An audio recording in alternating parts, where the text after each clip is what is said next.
ఇగో చేపల పులుసు పెడుతున్నాను.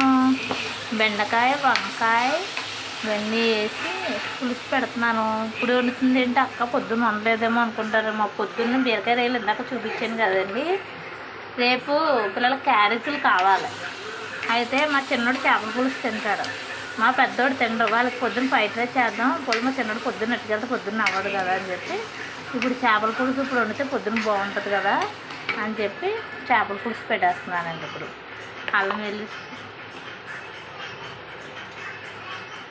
ఒక స్పూన్ అల్లం వెల్లుల్లి స్పూన్ వేసుకోవాలి.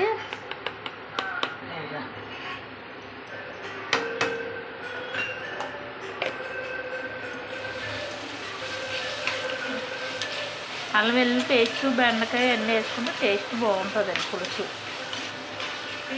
బాగా మగ్గాలి. అక్కేంటి ఇందాక ఈ మూకుడులో వండింది, ఇప్పుడు ఈ మూకుడులో వండుతున్నాను. ఈ మూకుడులో వండితే పులుసు కొంచెం టేస్ట్ బాగా వస్తుందండి. మన దాకలో అంటే చేపలు ఇరిగిపోతాయి కదా, ఇందులో అయితే తిరగవు.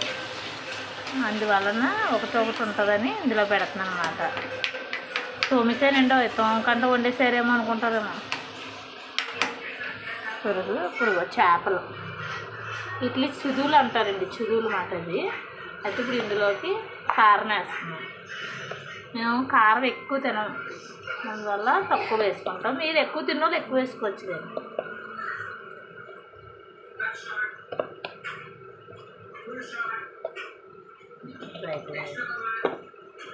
సాల్ట్ వేస్తాం, సాల్ట్ తగినంత. పుట్లేట్లుగా చేయలేదు, ఒక చేతితో కలుపుతున్నాను అనుకుంటాను, ఇంకో చేతితో వీడియో తీస్తున్నాను కదండి, అందువల్ల ఒక చేతితో కలుపుతున్నాను. ఇలా కలిపేసి ఇది వేయాలి.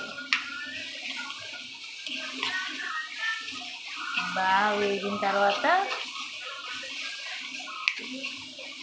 బాగా వేగిందా,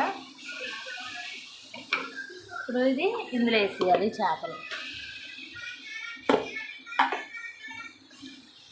వేసేసి ఇట్లా ఇలాగా దూరంగా పెట్టుకొని కొంచెం నీరు వాటర్ వేసుకుంటే మనకి బాగుంటుంది.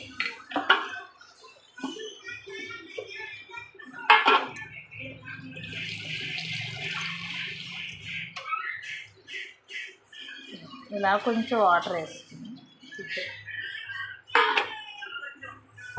చేపల పులుసు అయిపోయింది.